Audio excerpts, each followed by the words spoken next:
uziko amagambo yawe kandi abafite amavuta yawe ndabonye satani wazana ibitotsi imyuka yazana icyo ari cyo cyose kirwanira ku ry'Imana gitsindwe mu izina rya Yesu. Nakira amaraso ya Yesu Kristo ku bugingo bwanjye ubugingo bwabo tugiye gusangira ijambo ryawe mu ijambo ry'abantu ni inkota n'amogi abiri cumita imbere n'inyuma ibwira ubwira uwo babwira n'uwo bivuga ukunze mwiza rero bana nanjye nyereka muri byose kandi ubwoko bwawe banezerwe kandi bishimire ijambo ryawe nsabye nizeye kukoze nizeye kuza wacu amen. Mwita dadi no muri telefone handitsemo dadi wawe dadi wanjye ni nako mwitaba ni nako muvugisha ni umubyeyi wanjye. Ndashimira Imana ko Imana yabampaye ababyeyi duhuriye hano mu gihugu cy'u Rwanda.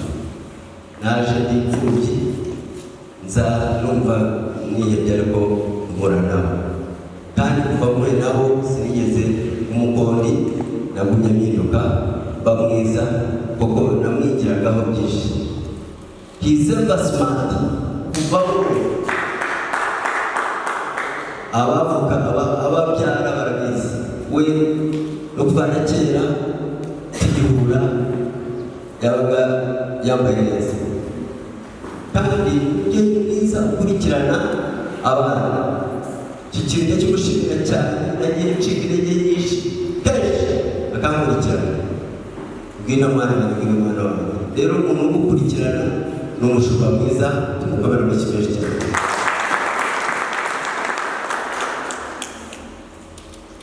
Ndashimira Imana buri munsi habaye ibintu bihuriranye byinshi ariko nongeye gushimira Imana wa korali yanjye natangije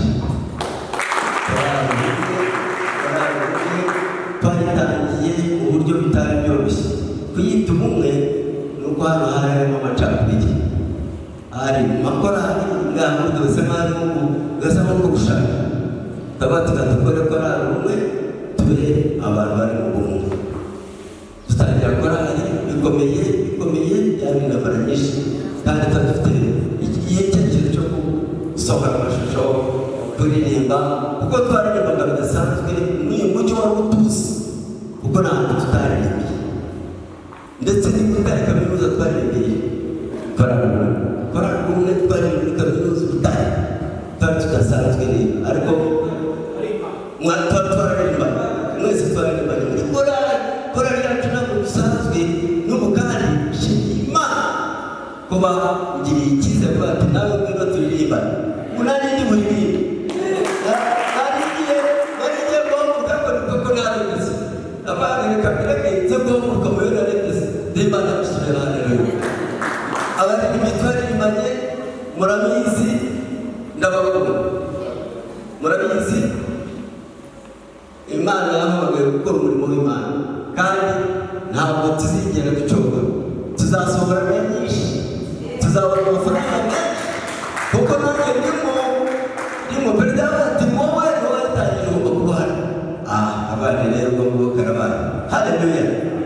Reka rero wongere gushimira Imana kuko Imana akanya kuvuga ijambo ndashaka kuvuga amagambo atari menshi ariko ndavuga ko gushima Imana n'umuntu Imana igiriye neza nabaye igitekerezo cyiza naragenze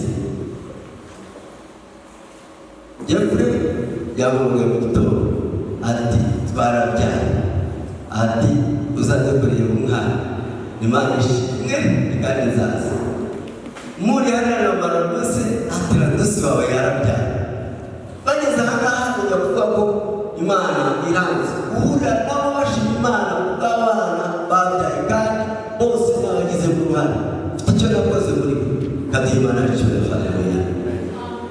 Nshimiye Bishop kuko apostle y'umunsi twebwe rero kubera ko turi mu ntara apostle ntabwo tutavuga cyane muri buze kubabarira apostle atakubabarira ariwe nshipa akavuga Bishop ariwe nshipa akavuga umushumba ariko ni intumwa no mu bashumba ni njye wazanye igitekerezo cyo kumushyigikira kubw'intumwa turi mu mwiherero rero ntabwo nabipfobya ndagukunda cyane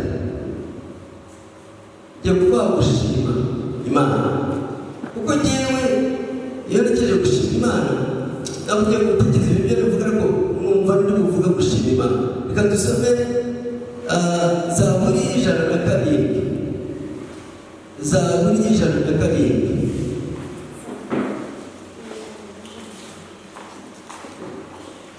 Abutiruze imirongo myinshi, ariko Zaburi yose niyo gushima Imana. 107 unsomera mu mirongo kuva ku wa mbere.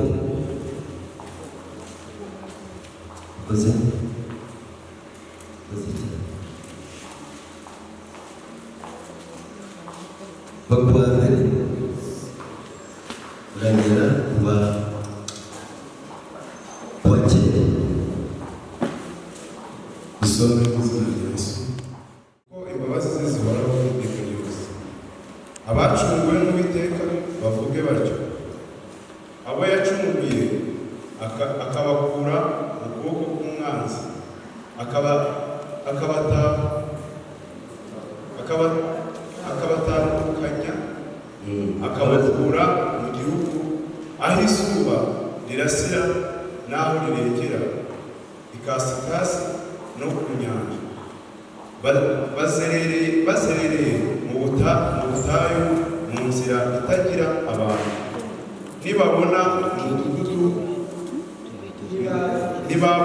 umudugudu wo kubamo, bicwa n'inzara n'inyota, imitima yabo ibisaya. Maze batatira Uwiteka bari mu byago, abakiza imibabaro yabo, abashorera mu nzira igororotse kugira ngo bagere mu mudugudu wo kubamo.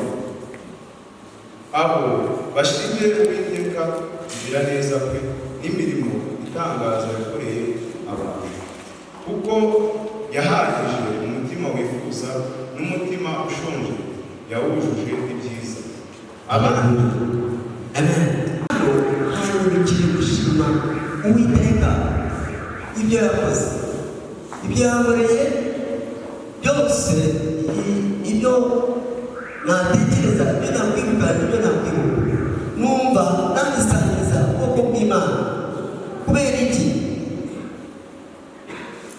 Twari dupfuye tutarangizwa, tuzize ibicumuro byacu, twarabupfa, twari turi mu nzira zitandukanye zitari nziza, ariko watuzana mu nzira igororotse. Haleluya! Atuzana mu nzira igororotse, adutaruye, adukuye mu bihugu byinshi muri Yesaya n'uvuga ngo wowe Yakobo wanagukuye mu mfuruka z'isi.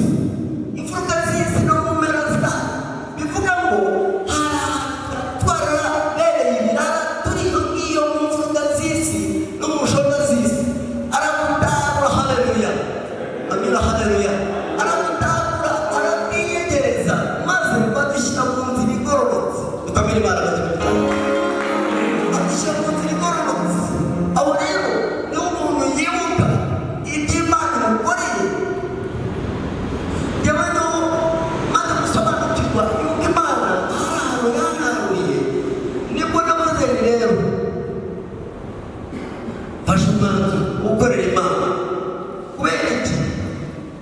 Nari mu nzira zitari nziza, nari iyo ngiyo mu bihugu by'ibyaro, nari iyo ngiyo mu nshona z'isi, ariko Imana inkorera ibitangaza inze mu nzu yayo. Kandi mu Efeso navuga ngo twari dupfuye tuzi ibicumuro byacu, nuko ituzurana nawe. Haleluya! Tuzukana na Yesu bitwicaza mu ijuru mu buryo bw'umwuka. Haleluya! Bivuga ngo ubu ngubu ntabwo turi abantu bo kwigenga, ahubwo turi abantu bo mu ijuru, bagengwa n'ijuru. Tukamira Imana cyane.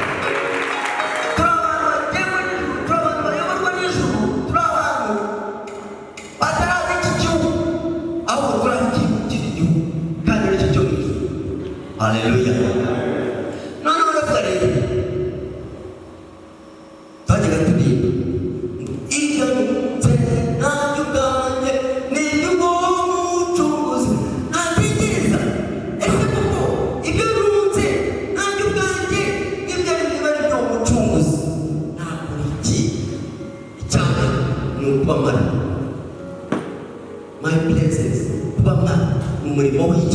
w'Imana. Bakristo bene data ntabwo byoroshye kuguhana kuko hari abahaba kera na rwanda some students could be pleasant but absent minded. Bivuga ngo hari abahaba ariko badahari. Iki gituma rero dukwiriye kuba twebwe duhari. Haleluya. Inama ya mbere ni ukuba njyewe mpari mu murimo w'Imana. Amen. Ndakwifuriza kuba wowe uri mu murimo w'Imana. Wifuza uhabe ariko udahari. Kuko hari abantu baba mu rusengero ariko kuko bajya batubwira ngo hari abantu bagizwa kera tukiri urubyiruko, hari abantu bagizwa bamwe baje kureba inkumi kugira ngo bazajyane umurokore. Bo ntibakijijwe bakazashaka umukobwa w'umurokore, bagera mu nzu bakabwira ati rero nari naraze no gushaka ariko birarangiye ngiye gutangira kuba. Haleluya. Urumva ko ntabwo yabaga aje gukizwa ahubwo yabaga aje gushaka umugore. Hari abandi bakizwa kugira ngo just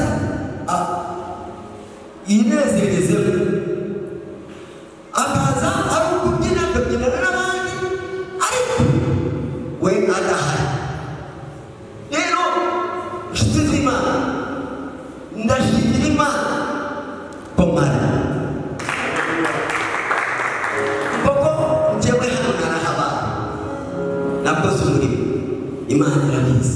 Kuko umwana w'umuntu we ashobora kutabimenya ariko narahabaye, n'abo twakoranye umurimo yaba mu itorero yaba muri korali nabaga mpari. Nubwo nabaga nagiye mu kazi kubera gukora cyane, umuntu ukunze gukora cyane, nubwo nagiye mu kazi ariko mwaza niruka n'icyuya sinjya mu rugo nkayitira muri korali. Haleluya. Kugira ngo mbe president. Haleluya. Ikindi cya kabiri, ibyo munsi ubwo Imana yanyaruye n'ubundi narwo kwipfira. Ibyo nunze rero ntabwo ari ibyanjye ngomba kubikoresha. Ndashimira Imana yo mu ijuru ko ibyo nabaga nunze ndabikoreshereza Imana. Imana arashoboye.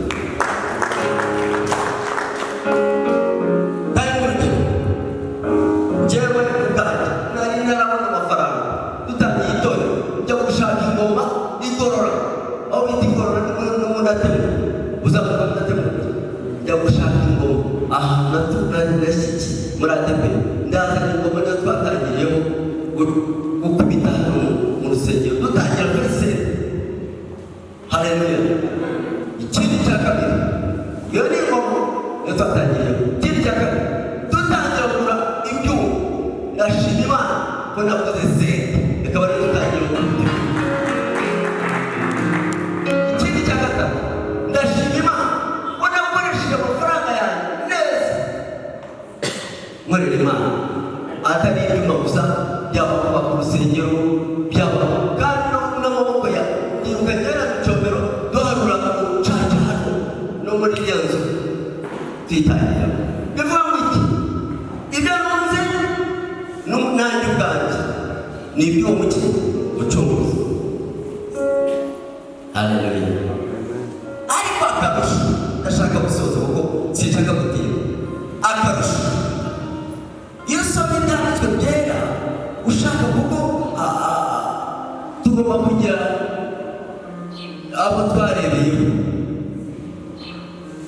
Abana nigeze ndirimbo n'abana baririmbye ngo wibuke ko dukinira mu kibuga abandi bakiriyemo, kandi uvuga kugikiniramo neza uzi ko hari abantu bagize bate bagikiniyemo. Haleluya. Iki kibuga turimo gukiniramo ni ikibuga cyatangijwe na ba Abrahamu na ba Isaka na ba nacyo gituma dukunda kuba mu Mana ya Abrahamu. Akenshi ubu dukwiye kuba mu Mana ya Petekamusinzi, kadukomere Imana bashyire cyane Petekamusinzi uri kuzapfopfwa. Ni urugero rwiza rwacu yakoze umurimo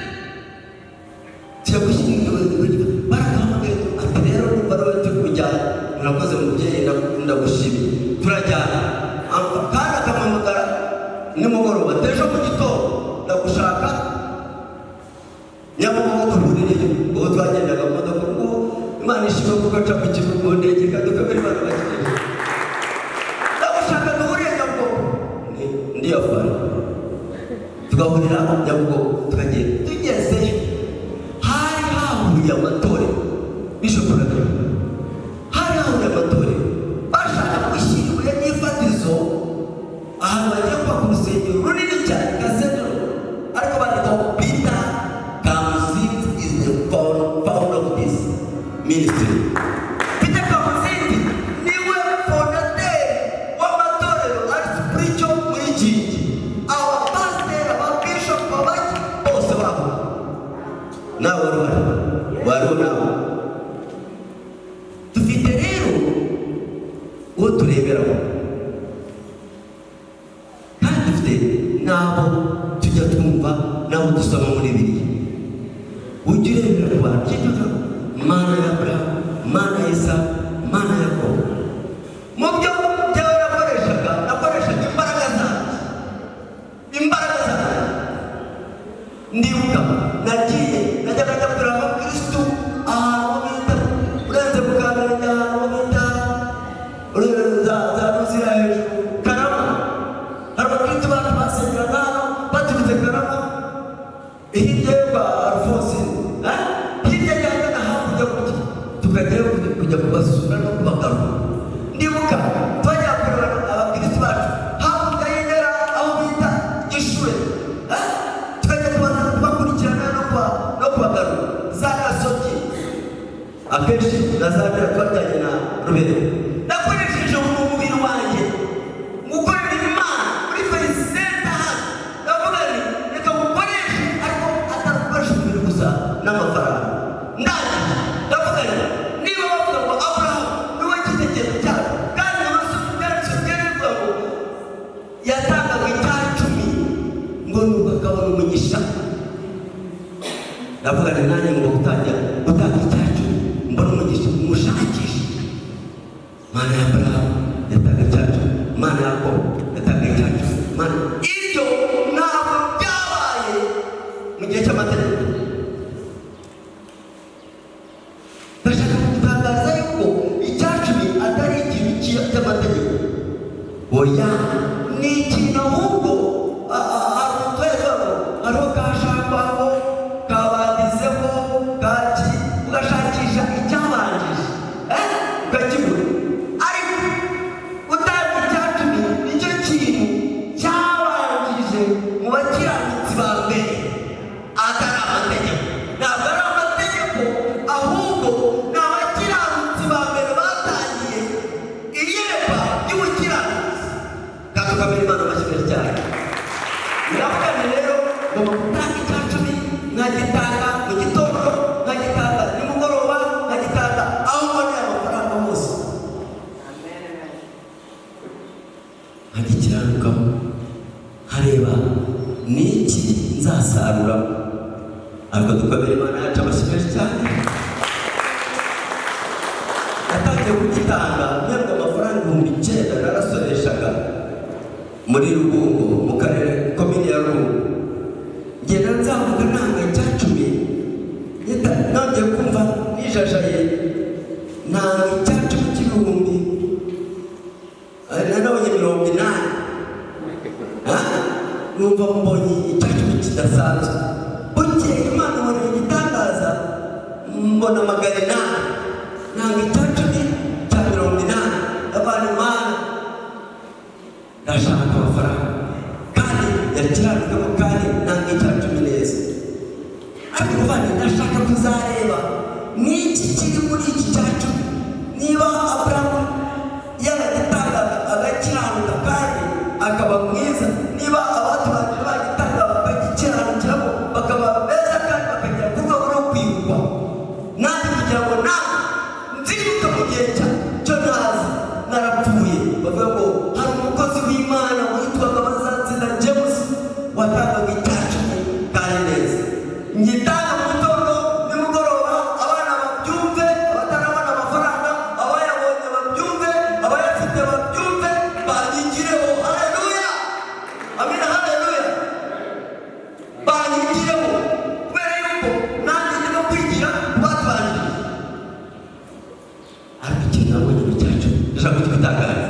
icyambere kiri ubuzima bwanjye kubera ko ndakorera Imana njyewe mba muzima igihe cyose, mba ndi muzima igihe cyose, sinjya ngira igihe mbona ngo ndebe ngo njye kwa muganga rero ushobora kurwara gakeya ariko muri ako kanya Imana ikabirangaruye ndakize.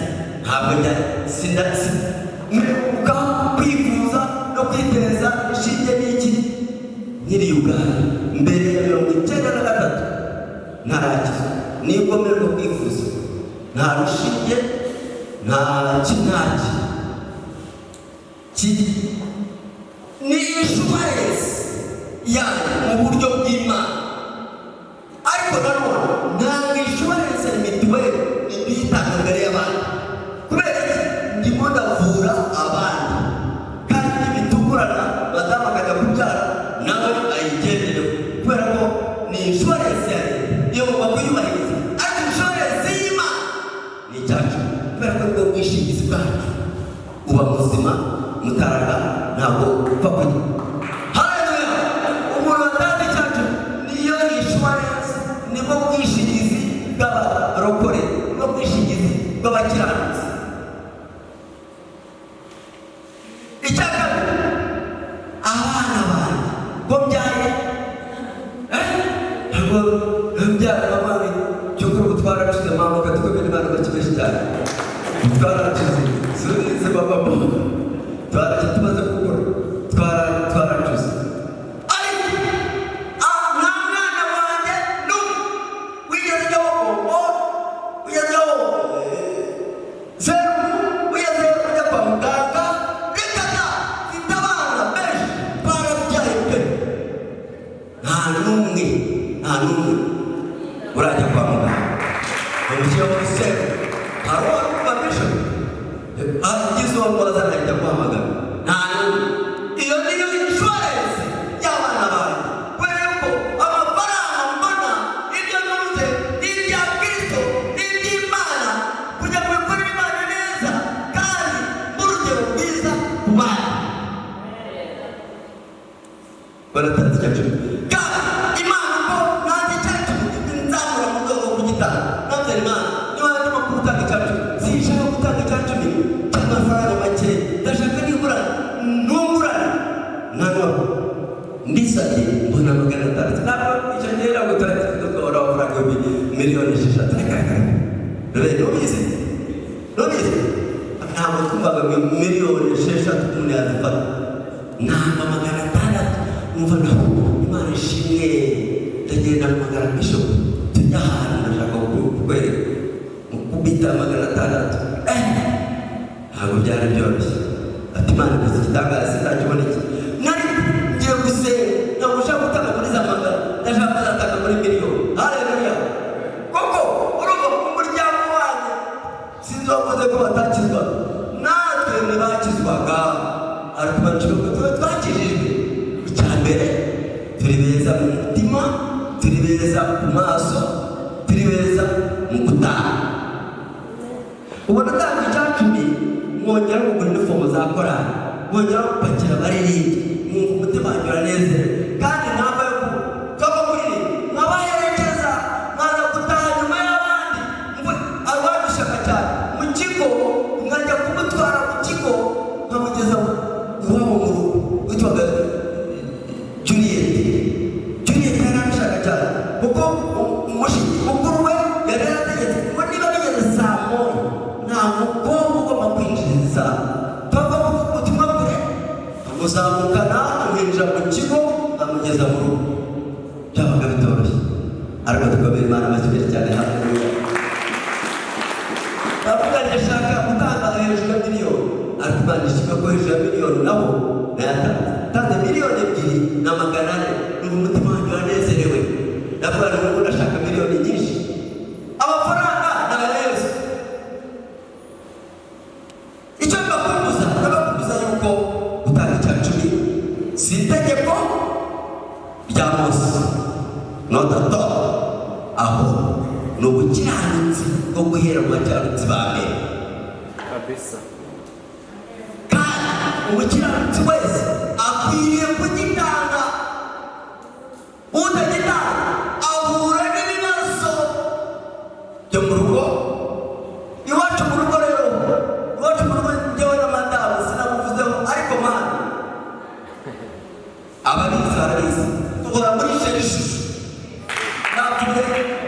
amazina yo kumwita yaranyobeye, nandikaho agashiri gusa icyo nyine agashiri.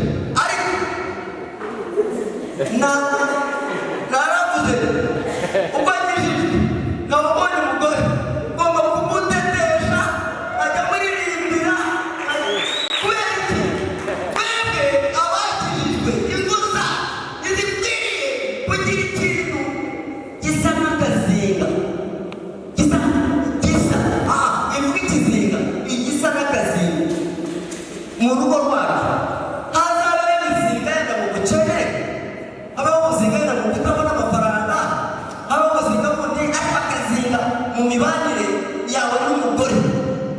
Ntihazagire akazinga kubera yuko turi umubiri umwe, urugingo rumwe.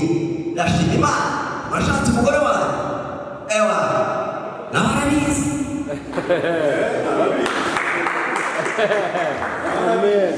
Arabizi. Twebwe iwacu we are ever in honeymoon. Iwacu ibirori bihoraho.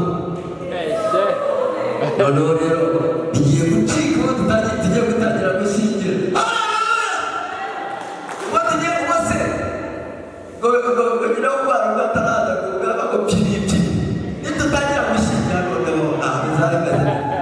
Napfukamye hariya mvuga nti ndashaka nanjye ba mwana mwiza, ndashaka mukazana mwiza, ndashaka umukwe mwiza.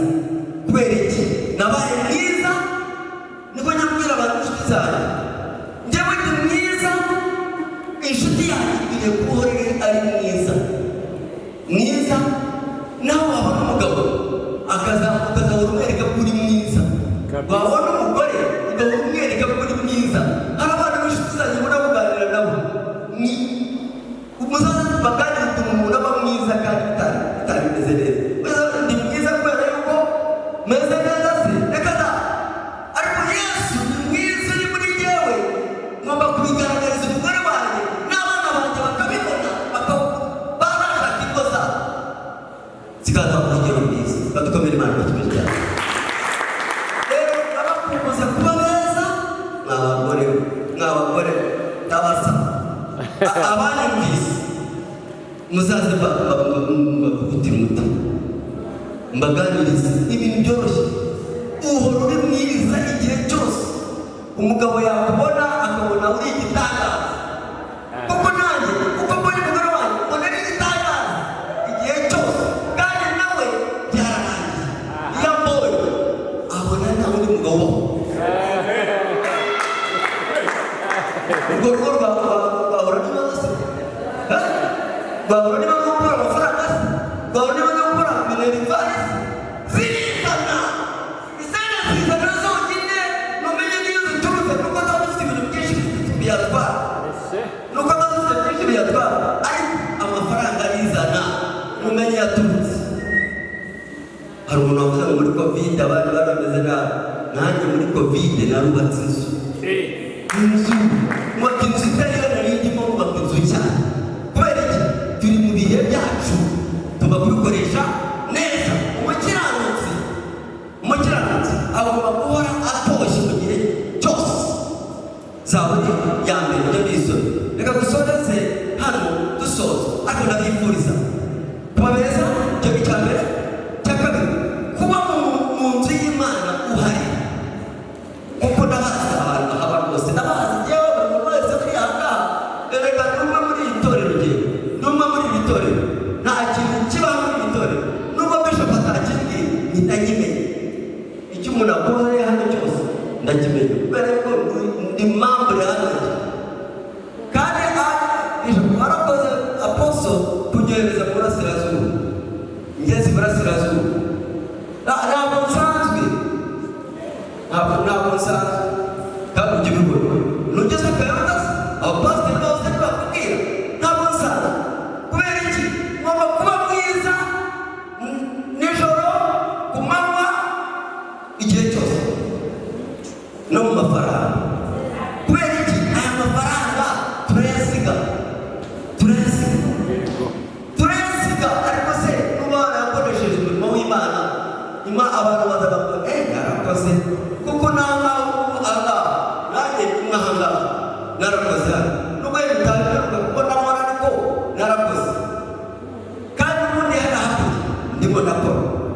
umurimo urimo urakora si ukubaka gusa na caca dufite amatorero y'Iburasirazuba nushaka kuyasura uzazure yose yakoze korali ubumwe dukomere Imana amashyi menshi dufite amashami mu matorero y'Afurika yose korali ubumwe buri torero ryakoze korali ubumwe kandi korali ubumwe iyo hatuye pari ni isanzwe muzazibona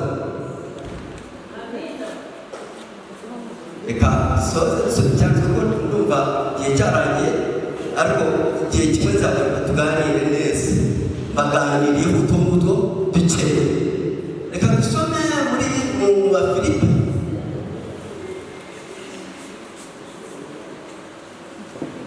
ibyanditswe cyacu ntabyo basomye bababwije ukuri kw'Imana kandi ibyo mvuga aposo ni umuhamya wo kubera Micombero umuhamya wo kubera ko tuba turi kumwe Ruberwa reka warabizi uwo twabanye uwo twagendanye kandi atanga icyacu azaba yarinaniwe namwereye imbuto Abafilipi kane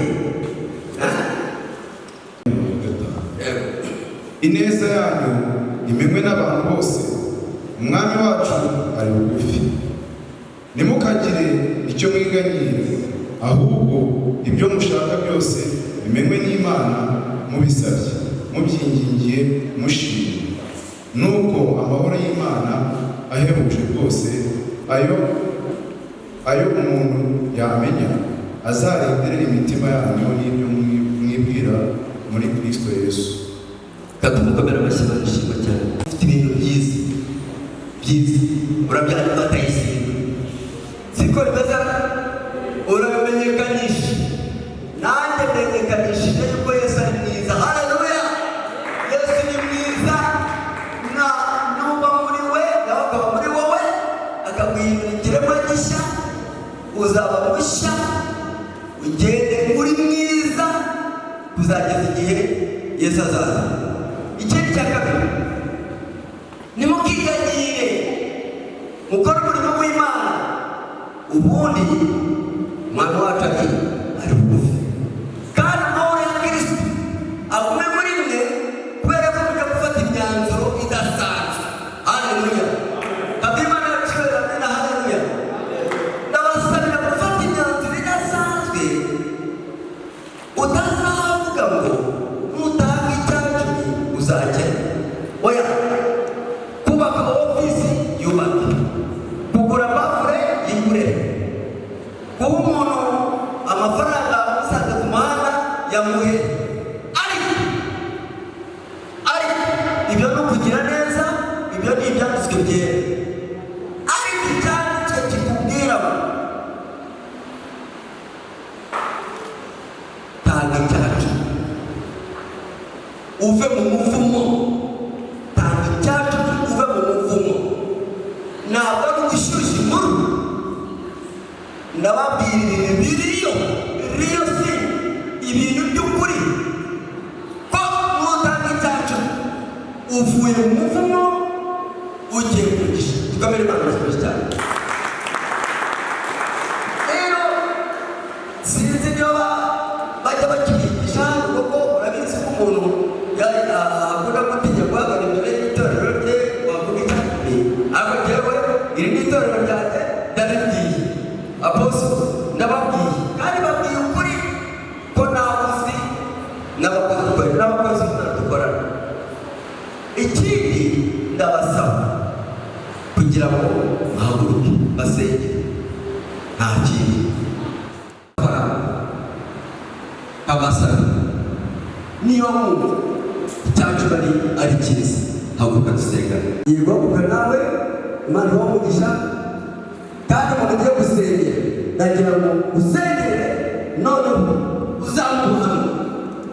uzabe ubuhamya byagenze wicaye hakuvugana kuri hakuvugana ko isana nta kibazo ese hari amasatani haguruka uko yazamuye